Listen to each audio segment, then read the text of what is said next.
From cartel crackdowns to border busts, the fight against the poison drug supply is happening on every front in warehouses, on highways, and inside courtrooms. But every arrest, every seizure is the same reality. The poison is still finding its way into our communities. This is your Logan's Voice weekly news update for October 13th, 2025. Welcome back to Logan's Voice, a podcast of truth, awareness, hope, and healing. I'm Doug Ballinger, Logan's dad, and each week we bring you the latest headlines about fentanyl, enforcement, prevention, and policy, and what they mean for families like ours who've been forever changed by this crisis. If you're watching on YouTube, don't forget to hit that subscribe and tap that notification bell so you never miss an update. And leave a comment.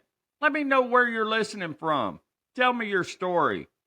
Every interaction helps push this information out to families that need it the most. Let's get into this week's stories. In California, the Department of Corrections and Rehabilitation announced the results of Operation Folsom Blues 3.0. The statewide sweep led to 146 arrests, including high-level traffickers and felons in possession of weapons. Officers seized 5 pounds of fentanyl, 8,000 counterfeit pills, 15 pounds of methamphetamine, 115 firearms, and roughly $280,000 in cash. Authorities say this was a multi-agency operation targeting the criminal networks supplying drugs both inside and outside prison walls. What's striking is how these investigations increasingly overlap: drugs, guns, and organized distribution rings working together. And yet, even with major seizures like this, the supply chain adapts fast. The poison doesn't stop moving, it just finds another route. Now, down south at the border, Customs and Border Protection officers in Laredo, Texas, made a massive bust. 144 packages of cocaine weighing 335 pounds were hidden inside a tractor trailer carrying auto parts. The estimated street value? Over $4.4 million. This seizure happened at the World Trade Bridge, one of the busiest commercial crossings between the U.S. and Mexico. Officials say this kind of concealment shows how cartels continue to innovate their smuggling tactics, hiding shipments in legitimate cargo and using rapid cross-border traffic as cover. Each bust is a win, but it also reminds us how much is still getting through. And in Treasury Department news, the U.S. Treasury Department just announced new sanctions against 12 Mexican companies and 8 individuals accused of supplying precursor chemicals to the Sinaloa cartel's Chapitos faction, the same group linked to much of the illicit fentanyl entering the United States. These sanctions freeze any U.S.-based assets and prohibit American companies from doing business with the named entities. It's part of a growing effort to attack the fentanyl crisis at its financial core, targeting the chemical suppliers, transporters, and shell companies that keep production running. This is significant because it shifts enforcement beyond border seizures.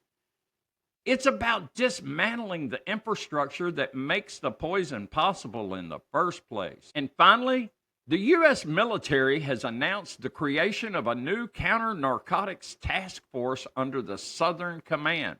This unit will coordinate international efforts to track cartel movements, intercept maritime shipments, and gather intelligence on synthetic drug routes across Latin America. It's part of a broader strategy to treat fentanyl and meth trafficking as national security issues, not just public health problems. But while these global operations expand, families here at home still face the aftermath. The headlines talk about kilos and seizures, but for us, each ounce represents a life that could be lost. Another Logan, another family that will never be the same. So, what does all this mean? This week's stories paint a clear picture. Enforcement is getting smarter, coordination is getting stronger, and international cooperation is tightening. But supply isn't slowing down. The answer has to include both prevention and compassion. Because as long as demand exists, as long as stigma keeps people from seeking help, the crisis continues to evolve. We can't arrest our way out of this. We have to educate, connect, and protect.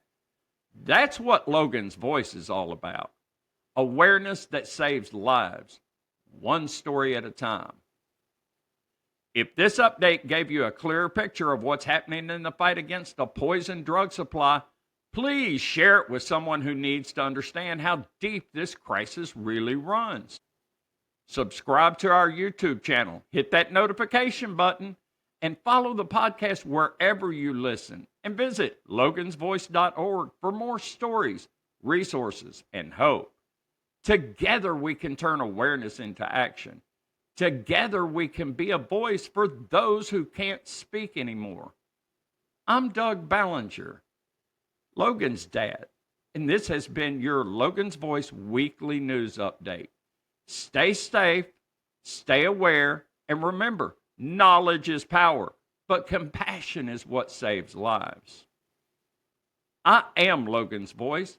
I am Logan's dad, and I will not be silent.